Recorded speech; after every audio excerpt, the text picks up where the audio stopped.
आधार foundation सिंधुदुर्गच्या वतीने आणि Vengurlekar integrated research and health centre Vengurla यांच्या सहकार्याने वेंगुर्ला तालुक्यामध्ये पहिल्यांदाच महारक्तदान शिबिर आम्ही दिनांक 30/12/2024 रोजी सकाळी 8 ते दुपारी 1 वाजेपर्यंत उपजिल्हा रुग्णालय वेंगुर्ला या ठिकाणी आम्ही आयोजित केलेला आहे. वेंगुर्ला वासियांच्या दृष्टीनं भावनिक गोष्ट असलेली की बऱ्याच वेळेला रक्त वेळेत न मिळाल्यामुळे अनेक पेशंटचे जीव आपल्या वेंगुर्ल्यातल्या कुटुंबाने गमावलेले आहेत आणि ही फार मोठी खंत किंवा फार मोठं एक की अडचण बरीच वर्ष आम्ही वेंगुर्ला वासीय ही भोगतो आहे. भविष्यात आपल्या वेंगुर्ला तालुक्यामध्ये 2 उपजिल्हा रुग्णालय आहेत जी गेली 30 ते 40 वर्ष आपल्या या वेंगुर्ल्यामध्ये कार्यरत आहेत. वेंगुर्ल्याचं पूर्वी ग्रामीण रुग्णालय होतं जे 3 वर्षापूर्वीच त्यावेळचे सन्माननीय मुख्यमंत्री उद्धवजी ठाकरे साहेब त्यांच्या माध्यमातून उपजिल्हा रुग्णालय इथे सुरू झालं. पण दोन्ही उपजिल्हा रुग्णालयामध्ये म्हणावी तशी अजूनही फॅसिलिटीज सेवा सुविधा अद्यापपर्यंत अजून नाही आहेत. ही फार मोठी खंत आहे.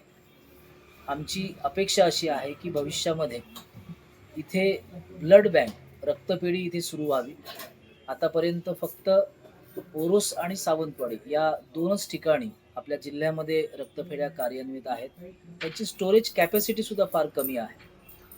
देवगडमध्ये ब्लड स्टोरेज युनिट यापूर्वी दीपक सावंत हे स्वतः आरोग्यमंत्री असताना त्यांनी आपल्या तालुक्यामध्ये ते सुरू केलेलं होतं.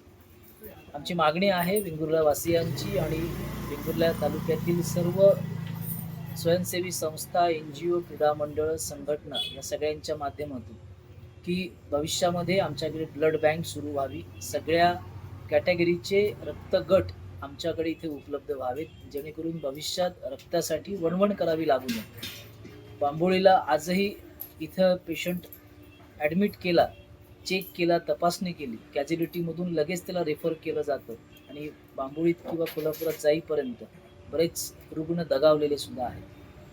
ब्लड बँक सुरू होण्यासाठी आम्ही त्या रक्तदान शिबिराच्या दिवशी एक निवेदन सुद्धा तयार करणार आहोत जे विद्यमान मुख्यमंत्री फडणवीस साहेब, आरोग्यमंत्री आणि पालकमंत्री या सगळ्यांना आम्ही या संदर्भात पाठपुरावा करणार आहोत.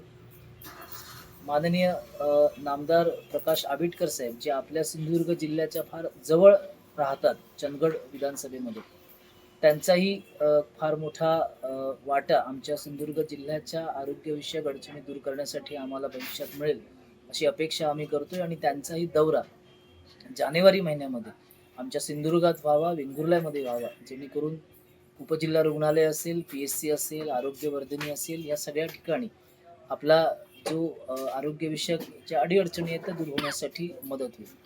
त्या निमित्ताने मी शेवटचं आवाहन या ठिकाणी करतो की वेंगुर्ला वासियांनी, वेंगुर्ला शहरातील आणि ग्रामीण भागातील जास्तीत जास्त लोकांनी सोमवारी होणाऱ्या महारक्तदान शिबिरात सहभागी व्हावं आणि सगळ्यात जास्त संख्येने रक्तदान करून मोठी संख्या जी ओरोसमध्ये आणि सावंतवाडीमध्ये दोन्ही रक्तपेढ्या ह्या परवाच्या कार्यक्रमासाठी येणार आहेत. गरज पडली तर SSPMची सुद्धा रक्तपेढी आम्ही बोलवणार आहोत.